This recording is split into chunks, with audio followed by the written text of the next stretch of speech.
എന്റെ അപ്പൂസേ, ഞങ്ങൾക്കറിയാമായിരുന്നു നീ അങ്ങനെ പറയൂ എന്ന്. കാശിയുടെ കൈക്കുള്ളിൽ ഒതുങ്ങിച്ചേർന്നിരിക്കുന്നവളെ നോക്കി ചിരിയോടെ അമ്മ പറഞ്ഞു. നിന്റെ കാശേട്ടനെ കൂടെ നമുക്ക് അങ്ങോട്ട് കൊണ്ടുപോകാമടി പെണ്ണെ. അപ്പോ പിന്നെ കുഴപ്പമില്ലല്ലോ. ഫായിസ് വീണ്ടും ചിരിയടക്കി പിടിച്ചുകൊണ്ട് പറഞ്ഞു. അതൊന്നും വേണ്ട. എന്റെ കാശേട്ടന് ഇവിടെ നിൽക്കാനാണ് ഇഷ്ടം. അതുകൊണ്ട് എനിക്കും ഇവിടെ നിന്നാൽ മതി. അല്ലേ കാശേട്ടാ? ഫായിസിനെയും അമ്മൂനെയും നോക്കി കണ്ണുരുട്ടി പറഞ്ഞിട്ട് പെണ്ണ് കാശിയുടെ തോളിലേക്ക് ചാഞ്ഞു അവന്റെ മുഖത്തേക്ക് നോക്കി ചോദിച്ചു. അപ്പു ഇവിടെ നിന്നോളും, ഞാൻ നോക്കിക്കൊള്ളാം. ബാങ്കിൽ പോയാലും വീട്ടിലായാലും ഞാൻ എപ്പോഴും അവൾക്കൊപ്പമുണ്ടല്ലോ. അതുമല്ല, അടുത്ത ആഴ്ച മുതൽ അച്ഛനും അമ്മയും കൂടെ ഇങ്ങോട്ട് പോരും. അവളെ ആർക്കൊപ്പവും എങ്ങോട്ടും വിടില്ല എന്ന് മനസ്സിൽ ഉറപ്പിച്ചുകൊണ്ട് കാശി പറഞ്ഞു. എന്തായാലും ചടങ്ങ് നടത്തണം അപ്പുവിന്റെ. കല്യാണമോ ഞങ്ങളാരും കണ്ടിട്ടില്ല. ഈ ചടങ്ങെങ്കിലും നടത്താൻ ചേട്ട സമ്മതിക്കണം. അത് ഞങ്ങളുടെ അവകാശം കൂടെയാണ് കാശി ചേട്ടാ. അവകാശം മാത്രമല്ല അത് അളിയ. ഇവര് രണ്ടാളും ആ ഒരു ചടങ്ങ് നടത്താൻ ഒരുപാട് ആഗ്രഹിക്കുന്നുണ്ട്. അമ്ന പറഞ്ഞതിന്റെ ബാക്കി എന്ന പോലെ ഫായിസ് പറഞ്ഞുകൊണ്ട് ഇരുവരും അവനെ പ്രതീക്ഷയോടെ നോക്കി. ചടങ്ങ് നടത്തണ്ട എന്നോ അപ്പുവിനെ കൊണ്ടുപോകണ്ട എന്നോ ഞാൻ പറഞ്ഞില്ല. കാശി പറയുന്നത് കേട്ട് അപ്പു അവനെ കൂർപ്പിച്ചൊന്നു നോക്കി. ചടങ്ങ് നടത്തി നിങ്ങൾ അവളെ കൂട്ടിക്കൊണ്ടു പൊയ്ക്കോ. പിറ്റേന്ന് തന്നെ ഞാൻ എൻ്റെ കൊച്ചിനെ തിരികെ ഇങ്ങോട്ട് കൂട്ടിക്കൊള്ളാം. അവളുടെ നോട്ടം കണ്ടൊരു ചിരിയോടെ കാശി പറഞ്ഞു. പിറ്റേന്ന് തിരികെ കൂട്ടാമെന്നോ? ഒരാഴ്ചയെങ്കിലും അവളെ അവിടെ നിർത്താൻ ഒന്ന് സമ്മതിക്കളിയോ? അതൊന്നും പറ്റില്ല. ഞാൻ പിറ്റേന്ന് തന്നെ തിരികെ പോരും പാച്ചുക്ക. അങ്ങനെയാണെങ്കിൽ മാത്രം ചടങ്ങ് നടത്തിയാൽ മതി. ഇത് സമ്മതമല്ല എങ്കിൽ പിന്നെ അങ്ങനെ ഒരു കാര്യം ഇനി ആലോചിക്കണ്ട. കാശിയുടെ കയ്യിൽ ചുറ്റിപ്പിടിച്ചിരുന്നു കൊണ്ട് എല്ലാവരെയും മാറി മാറി നോക്കിയിട്ട് അപ്പു പറഞ്ഞു. എന്നാ പിന്നെ അത് മതി പാച്ചു. ഇനിയിപ്പോൾ കൂടുതൽ പറഞ്ഞു കൊച്ചിനെ വിഷമിപ്പിക്കേണ്ട. അവൾക്ക് കാശിയുടെ ഒപ്പമാണ് സന്തോഷം. അത് നമുക്ക് അറിയുന്നതല്ലേ.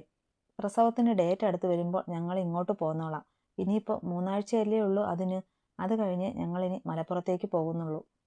അപ്പുവിന്റെ ഓരോ ഉറച്ച തീരുമാനങ്ങളും അവളുടെ മാറാത്ത വാക്കുകളും നോക്കിലും പെരുമാറ്റത്തിലും നിറഞ്ഞു നിൽക്കുന്ന ആ വീര്യം, സംസാരിക്കുമ്പോഴുള്ള അവളുടെ ചേഷ്ടകൾ ഒക്കെ അമീർ അലിയാണ് മുന്നിലെന്ന് ആ അച്ഛനും അമ്മയ്ക്കും തോന്നി. അവർ രണ്ടുപേരും സ്നേഹത്തോടെ വാത്സല്യത്തോടെ നനഞ്ഞ മിഴികളോടെ അവളെ നോക്കിയിരുന്നു. എന്നാ പിന്നെ ഈ ഞായറാഴ്ച തന്നെ ചടങ്ങ് നടത്തിയേക്കാം, ഫായിസ് തീരുമാനം പോലെ പറഞ്ഞു. അതെല്ലാവരും അംഗീകരിക്കുകയും ചെയ്തു. ഇന്നാണ് അപ്പുവിന്റെ വളകാപ്പ് ചടങ്ങ് നടത്തുന്നത്. കുടുംബത്തിൽ ഹേമയും അനന്തനും ജയനും കുടുംബവും ഒഴികെ എല്ലാവരും തന്നെ വന്നെത്തി. അതുപോലെ അമലിന്റെ വീട്ടുകാർ, അച്ചു, അവളുടെ അമ്മയും ചേട്ടനും ഒക്കെ എത്തിയിട്ടുണ്ട്. കാശിയുടെയും അപ്പുവിന്റെയും ആഗ്രഹപ്രകാരം രാഗത്തിന് മുറ്റത്ത് ഒരു പന്തലിട്ട് അവിടെയാണ് ചടങ്ങിന് വേണ്ടി എല്ലാം സെറ്റ് ചെയ്തിരിക്കുന്നത്. കാര്യമൊക്കെ നോക്കാൻ നിൽക്കുന്ന സ്ത്രീ പറഞ്ഞു അറിഞ്ഞതും അതുപോലെ പ്രാക്ക് തുടങ്ങിയിരുന്നു ഹേമ. എന്നാൽ അനന്തൻ ആശ്രമത്തിൽ നിന്ന് ഫോണിൽ വിളിച്ച് അപ്പുവിനോട് സംസാരിച്ചിരുന്നു. കാശി സംസാരിക്കാൻ താല്പര്യം കാണിച്ചില്ല. ആവശ്യത്തിന് ഉപകരിക്കാത്ത സ്നേഹവും കരുതലും ഇനിയും വേണ്ടെന്നാണ് അവന്റെ നിലപാട്. അപ്പു ഒരുങ്ങിക്കഴിഞ്ഞില്ലേ? അച്ചുവെ, ചടങ്ങിന് കുറിച്ചു തന്ന സമയമായി. 1.5 വയസ്സുകാരനായ കിച്ചൂട്ടനെ ഇടുപ്പിൽ വച്ച് മുറിയിലേക്ക് കയറി വന്ന ഉഷ ചോദിച്ചു. കഴിഞ്ഞമ്മേ, ഇനിയൊരു ഫൈനൽ ടച്ചപ്പ് കൂടെയുള്ളൂ. ചെറുചിരിയോടെ കിച്ചുവിനെ കയ്യിൽ വാങ്ങിക്കൊണ്ട് അച്ചു പറഞ്ഞു. നോക്കട ചെറുക്ക, നിന്റെ അമ്മായിയമ്മ നല്ല സുന്ദരിയായി ഇരിപ്പുണ്ട്. ചെന്ന് നിന്റെ പെണ്ണിന് സുഖമാണോ എന്ന് ചോദിക്കും. എന്നിട്ട് ആ കുഞ്ഞു പെണ്ണിന് ഒരു മുത്തം കൊടുത്തേ. കിച്ചനെ ഇക്കിളിയിട്ട് ചിരിപ്പിച്ചുകൊണ്ട് അച്ചു പറഞ്ഞു. എന്തൊക്കെയാണ് എൻ്റെ അച്ചുവെ നീ കൊച്ചിനോട് പറയുന്നത്? അപ്പുവിനെ ഒരുക്കുന്ന സ്ത്രീ അടക്കി ചിരിക്കുന്നത് കാണെ അച്ചുവിനെ ഒന്ന് നോക്കി കണ്ണുരുട്ടിക്കൊണ്ട് ഉഷ തിരക്കി. ഞാൻ പറഞ്ഞത് കാര്യമാണ് അമ്മേ. എൻ്റെ അപ്പുവിൻ്റെ വയറ്റിൽ എൻ്റെ മോൻ്റെ പെണ്ണുണ്ടെന്നേ. ചിരിയോടെ ചെറുക്കനെ അപ്പുവിൻ്റെ മടിയിൽ വെച്ചു കൊടുത്തിട്ട് അച്ചു പറഞ്ഞു. ഇനിയിപ്പോൾ രണ്ടും ആൺകുട്ടികളാണെങ്കിൽ നീ എന്ത് ചെയ്യും? ചിരി അടങ്ങിയിരിക്കുന്ന അപ്പുവിനെ നോക്കി കണ്ണ് ചിമ്മിക്കൊണ്ട് ഉഷ വീണ്ടും ചോദിച്ചു. അങ്ങനെയാണെങ്കിൽ എൻ്റെ അപ്പു വീണ്ടും ട്രൈ ചെയ്യും അല്ലേടി? അവളുടെ കവിളിൽ അമർത്തി ഒന്ന് മുത്തിക്കൊണ്ട് അച്ചു തിരക്കി. എൻ്റെ ചെറുക്കന്മാർക്ക് നീ 2 പെൺകുട്ടികളെ പ്രസവിച്ചു തരുന്നതല്ലേ എൻ്റെ അച്ചുവെ അതിലും നല്ലത്? അപ്പു കിച്ചുവിൻ്റെ നെറ്റിയിൽ മുത്തിക്കൊണ്ട് തിരക്കി. യോ, എനിക്കൊന്നും വയ്യ ഇനി പ്രസവിക്കാൻ. നിന്റെ വയറ്റിൽ ഒരു മോളുണ്ടപ്പു. എനിക്ക് ഇവനുണ്ടായ അന്നു മുതൽ ഞാൻ പ്രാർത്ഥിക്കുന്നത് എൻ്റെ അപ്പുവിൻ്റെ മോളെ വേണം എൻ്റെ ചെറുക്കൻ്റെ പാതിയായി തരണേ എന്നാണ്. അപ്പോൾ ആ പ്രാർത്ഥന ദൈവം കേൾക്കാതെ ഇരിക്കുമോ? അച്ചു സ്നേഹത്തോടെ അപ്പുവിനെ കെട്ടിപ്പിടിച്ചുകൊണ്ട് പറഞ്ഞു. അപ്പു കൂടെ അവളെ തിരികെ കൊണ്ടുവന്നതോടെ കിച്ചൂട്ടൻ അച്ചമ്മയുടെ കയ്യിലേക്ക് ചാടി. അവരുടെ ആ സ്നേഹം ഉഷ ചിരിയോടെ നോക്കി നിന്നു. വയറിൽ 2 കൈകൊണ്ടും താങ്ങി പിടിച്ച് അച്ചുവിനും അമ്നയ്ക്കുമൊപ്പം പതിയെ നടന്നു വരുന്ന തൻ്റെ പ്രാണനെ കണ്ണെടുക്കാതെ നോക്കി നിന്നു കാശി. 2 കുട്ടികൾ ഉള്ളത് കൊണ്ട് തന്നെ നന്നേ വലിപ്പമുണ്ട് വയറിന്. ആ വയറും താങ്ങി പിടിച്ച് അവൾ നടക്കുന്നത് കാണുമ്പോൾ അവനാണ് ശ്വാസം മുട്ടുന്നത്. അലങ്കരിച്ച ഇരിപ്പിടത്തിലേക്ക് ഇരുന്നിട്ട് ചുരുൾ ചാരി കൈകെട്ടി നിൽക്കുന്ന കാശിയെ നോക്കി മനോഹരമായി ചിരിച്ചു അപ്പു. കാശി, എന്ത് നോക്കി നിൽക്കുക? ഇങ്ങോട്ട് വന്ന് കൊച്ചിന് മധുരം കൊടുത്തിട്ട് അവൾക്കടുത്ത് ഇരിക്കടാ. അപ്പുവിനെ നോക്കി നിന്നവനോട് അമൽ പറയെ അവൻ ചെറുചിരിയോടെ അവൾക്ക് മുന്നിൽ വന്നു നിന്നു. പിന്നെ മുന്നിലെ ടേബിളിൽ വെച്ചിരുന്ന താലത്തിൽ നിന്ന് ആദ്യം ചന്ദനം തൊട്ട് അവളുടെ കവിളിൽ തേച്ചു. പിന്നെ മറ്റൊരു താളത്തിൽ നിന്ന് ലഡു മുറിച്ച് അവളുടെ വായിലേക്ക് വെച്ചു കൊടുത്തു. ഇനി കാശിയേട്ടന്. അവൻ അടുത്തേക്ക് ഇരുന്നതും ആ മധുരം അവൾ അവൻ്റെ വായിലേക്ക് വെച്ചു കൊടുത്തു. കാശി ആവട്ടെ സന്തോഷം കൊണ്ട് നിറഞ്ഞുപോയ മിഴിയോടെ അവളെ ചേർത്ത് പിടിച്ച് നെറ്റിയിൽ മുകർന്നു. എൻ്റെ അപ്പുവേ, നീ ഇങ്ങോട്ട് വന്നിരുന്നേ. കാശിയേട്ടൻ അവിടുന്ന് തിരിച്ചിട്ടുണ്ടെന്ന് പറഞ്ഞില്ലേ പെണ്ണേ? അവിടുന്ന് ഇറങ്ങി എന്ന് പറഞ്ഞിട്ട് ഒത്തിരി നേരമായില്ലേ ചേച്ചി? അതാണ് ഞാൻ ഇവിടെ വന്നു നിന്നത്. ഇന്നലെയാണ് അപ്പുവിനെ ഇങ്ങോട്ട് കൂട്ടിക്കൊണ്ട് വന്നത്. ഇന്നിപ്പോൾ കാശിക്കൊപ്പം തിരികെ പോവുകയും ചെയ്യും. അവളെ കൂട്ടാൻ അവൻ വീട്ടിൽ നിന്ന് തിരിച്ചിട്ടുണ്ടോ എന്ന്. അതിനാലാണ് ഈ കാത്തുനിൽപ്പും. ഇന്നലെ രാത്രി ഉറങ്ങും വരെയും കാശിയോട് സംസാരിച്ചിരുന്നു പെണ്ണ്. ഇന്ന് രാവിലെ അവൻ അവിടുന്ന് ഇറങ്ങും വരെയും ഫോണിൽ കുറുകൾ തന്നെയായിരുന്നു രണ്ടും. ഇപ്പോൾ വണ്ടി ഓടിക്കുന്നത് കൊണ്ട് മാത്രമാണ് ഫോണിൽ റെസ്റ്റ് കൊടുത്തിരുന്നത്. ഇവിടെ എത്താൻ 1.5 മണിക്കൂറെങ്കിലും വേണം എൻ്റെ അപ്പൂട്ട. അവരെക്കുറിച്ച് ഓർക്കെ മനസ്സ് നിറഞ്ഞൊരു ചിരിയോടെ അമ്ന പറഞ്ഞു. ഇപ്പോൾ എത്താനായിട്ടുണ്ടാവും അല്ലേ ചേച്ചി? പെണ്ണ് ഒട്ടൊരു ആവേശത്തോടെ പറഞ്ഞിട്ട് വയർന്ന് താങ്ങി പിടിച്ചുകൊണ്ട് സോപാനപ്പടിയിൽ അമ്നയുടെ അടുത്തിരുന്നു. 2 ദിവസം കൂടെ നിന്നൂടെ മോളെ നിനക്ക്?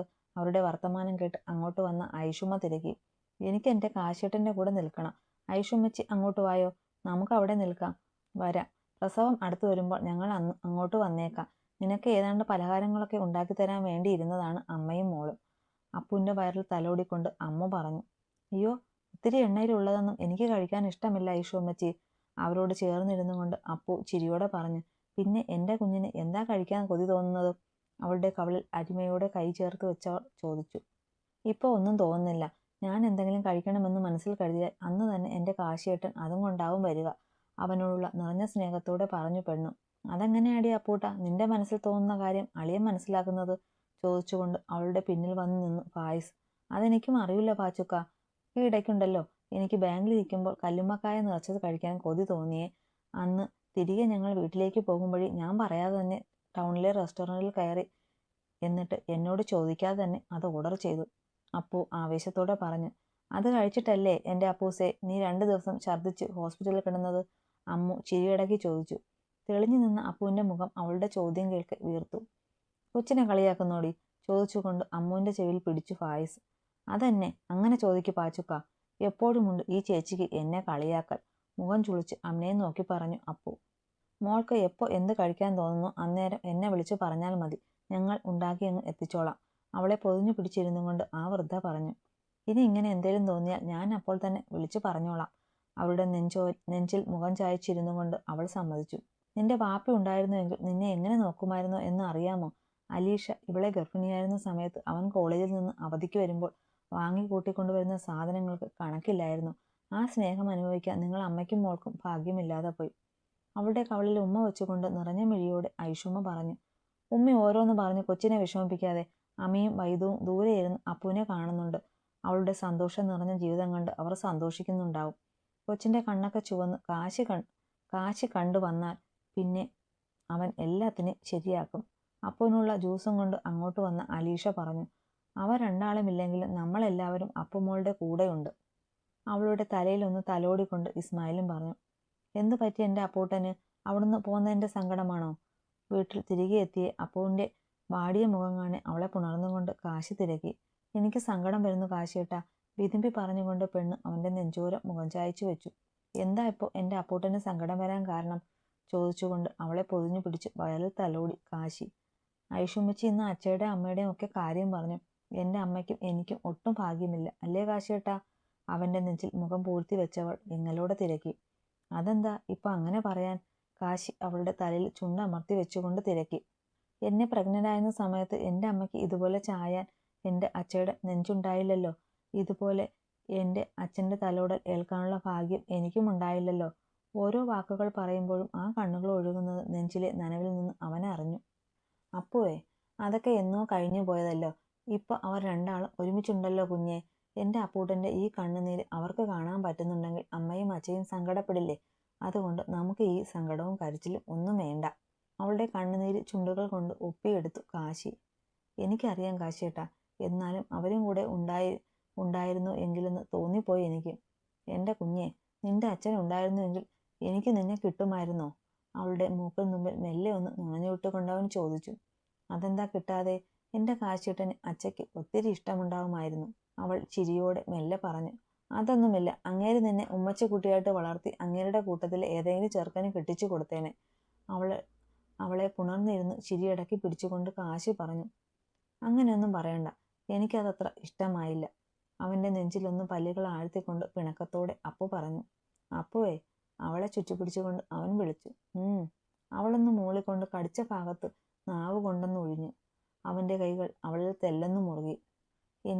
എനിക്കില്ലേ കാശേട്ടാ, കാശേട്ടനെ സ്നേഹിക്കാൻ തോന്നുന്നു.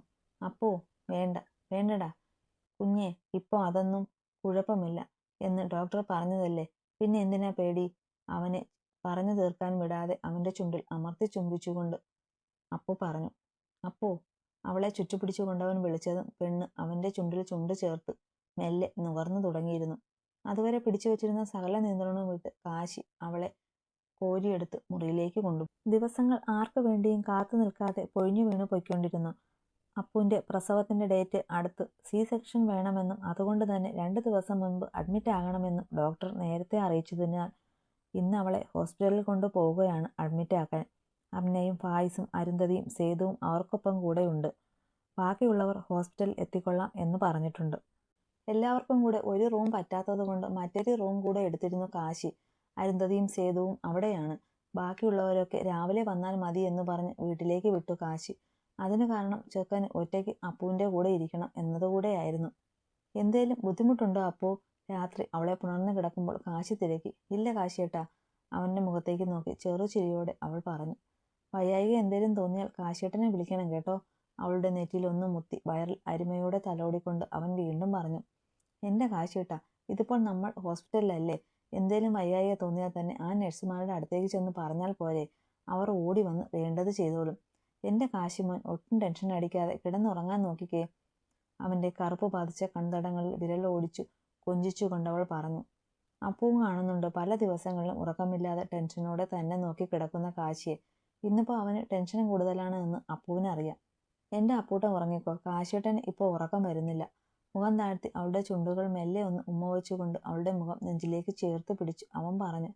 അപ്പോൾ പിന്നെ ഒന്നും പറയാതെ അവന്റെ നെഞ്ചിൽ ഒട്ടിക്കിടന്ന് കണ്ണുകൾ അടച്ചു. അവളുടെ അടഞ്ഞുപോയ കണ്ണുകളിൽ ചുണ്ട് ചേർത്ത് പൊതിഞ്ഞു പിടിച്ചു കിടക്കുമ്പോൾ അവന്റെ കണ്ണുകൾ ഈറനായി. രാവിലെ വാതിൽ മുട്ടുകെട്ടാണ് കാശി പുളുപ്പ് ബാധിച്ച കണ്ണുകൾ വലിച്ചു തുറന്നത്. വെളുപ്പിന് എപ്പോഴോ ആണ് ഒന്നുറങ്ങിയത്. അവൻ മെല്ലെ മുഖം താഴ്ത്തി അപ്പുവിനെ നോക്കി. തന്റെ നെഞ്ചോരം മുഖം ചേർത്ത് വെച്ച് ശാന്തമായി ഉറങ്ങുന്നുണ്ട് പെണ്ണ്. അപ്പോഴും ഒരു കൈ വയറിൽ ചേർത്ത് വെച്ചിട്ടുണ്ട്. കാശി, അരുന്ധതിയുടെ ശബ്ദം ഉയരുന്നതിനൊപ്പം വീണ്ടും വാതിൽ മുട്ട് കേട്ടതോടെ അവളുടെ നെറ്റിയിൽ ചുണ്ടന്ന് അമർത്തി മെല്ലെ എഴുന്നേറ്റു അവൻ. ഉറങ്ങിപ്പോയോ മോനെ? അപ്പു ഉണർന്നില്ലേ? കാശിയുടെ ക്ഷീണം നിറഞ്ഞ മുഖത്തേക്ക് നോക്കി അരുന്ധതി ചോദിച്ചു. അവളിതേ സുഖം ഉറക്കമാണ്. ഞാനിപ്പോ അമ്മ വിളിച്ചപ്പോഴാണ് ഉണർന്നത്. ഇന്നലെ ഉറങ്ങാനും ഒത്തിരി വൈകി. വാതുക്കൽ നിന്ന് മാറി നിന്ന് കാശി പറഞ്ഞു. അമ്മ ഇവിടെ ഇരുന്നോളില്ലേ, ഞാനൊന്ന് ഫ്രഷായിട്ട് വരാം. എന്നിട്ട് അപ്പുവിനെ ഉണർത്തിയാൽ മതി. ഒരു വശം ചരിഞ്ഞു കിടന്ന് ഉറങ്ങുന്നവളെ ഒന്ന് നോക്കിയിട്ട് ഒച്ച കുറച്ച് കാശി പറഞ്ഞു. ആ, നീ ഫ്രഷായിട്ട് വാ, അപ്പോഴേക്കും അച്ഛൻ ചായയും കൊണ്ടുവരും. അപ്പുവിന്റെ അടുത്തിരുന്ന് അവളുടെ തലയിൽ ഒന്ന് തലോടിക്കൊണ്ട് അരുന്ധതി പറഞ്ഞു. കാശിയേട്ടാ. കണ്ണുകൾ ചിമ്മി തുറക്കും മുമ്പ് അപ്പു അടുത്തൊന്ന് തപ്പിക്കൊണ്ട് മെല്ലെ വിളിച്ചു. അപ്പുവേ, ഉണർന്നോ അമ്മായിയുടെ കുഞ്ഞ്? അവളുടെ കവിളിൽ കൈ ചേർത്ത് വെച്ചവർ ചോദിച്ചു. കണ്ണുകൾ തുറക്കാതെ കിടന്നു തന്നെ പെണ്ണൊന്ന് മൂളി. അപ്പൂസേ, ഉണർന്നിട്ടും കണ്ണ് തുറക്കാതെ കിടന്ന് കള്ളത്തരം കാട്ടുവാണോ നീ? എഴുന്നേറ്റ് വന്നേ, ഫ്രഷ് ആവാം. നമുക്ക് പല്ല് തേക്കണം, കുളിക്കണം. 8 മണിയാകുമ്പോൾ ഡോക്ടർ വരും. ഫ്രഷായി ഇറങ്ങി വന്നവൻ അമ്മയുടെ കൈ പിടിച്ച് കവിളിനടിയിൽ വെച്ചിട്ട് കണ്ണുകൾ മുറുകെ അടച്ചു കിടന്ന പെണ്ണിനോട് പറഞ്ഞു. എനിക്ക് കുളിക്കണ്ട. അമ്മായി കാശിയേട്ടനോടൊന്ന് പറഞ്ഞേ, ഞാൻ കുറച്ചു കഴിഞ്ഞ് മേല് കഴുകിക്കൊള്ളാം. ഒറ്റ കണ്ണ് തുറന്ന് അരുന്ധതിയെ നോക്കി കൊഞ്ചി പറഞ്ഞു അപ്പു. അതൊന്നും പറ്റില്ലല്ലോ എൻ്റെ അപ്പൂസേ. കുളിക്കുന്ന കാര്യത്തിൽ ഒരു വിട്ടുവീഴ്ചയുമില്ല. മടി പിടിക്കാതെ എഴുന്നേറ്റ് വന്നേ. അവളെ പതിയെ പിടിച്ചെഴുന്നേൽപ്പിച്ചുകൊണ്ട് കാശി പറഞ്ഞു. എനിക്കല്ലേ കാശിയേട്ടാ മടി, ഈ കുഞ്ഞൂസുങ്ങൾക്കാണ്. അപ്പു ചുണ്ട് കൂർപ്പിച്ചു വെച്ചുകൊണ്ട് അവനോട് പറഞ്ഞു. അത് കാശിയേട്ടൻ അറിയാലോ. അമ്മയ്ക്ക് മനസ്സിലായില്ലേ? കാശി കണ്ണിറുക്കി ചിരിച്ചുകൊണ്ട് അരുന്ധതിയെ നോക്കി ചോദിച്ചു ചെക്കൻ. കാശിയേട്ടൻ്റെ കുഞ്ഞുവാ, നമുക്ക് പല്ല് തേച്ച് കുളിച്ച് സുന്ദരിയെ കുട്ടിയായി ഫുഡൊക്കെ കഴിച്ചിരിക്കാം. അപ്പോഴേക്കും ഡോക്ടർ വരും. വർത്തമാനമൊക്കെ പറഞ്ഞ് അപ്പുവിനെ ചേർത്ത് പിടിച്ച് ബാത്റൂമിൽ കൊണ്ടുപോയി കാശി. എൻ്റെ കുട്ടികളെ കാത്തോണേ. അമ്മയ്ക്കും മക്കൾക്കും ഒരു പോറൽ പോലും പറ്റാതെ എൻ്റെ ചെറുക്കന് തിരികെ കൊടുക്കണമേ. അവളില്ലായ്മ അവനെ കൊണ്ട് അതിജീവിക്കാൻ പറ്റില്ല ഈശ്വര. അവൻ്റെ ഓരോ പ്രവൃത്തിയും നോക്കി നിന്ന അരുന്ധതി മനമുരുകി ദൈവത്തെ വിളിച്ചുപോയി.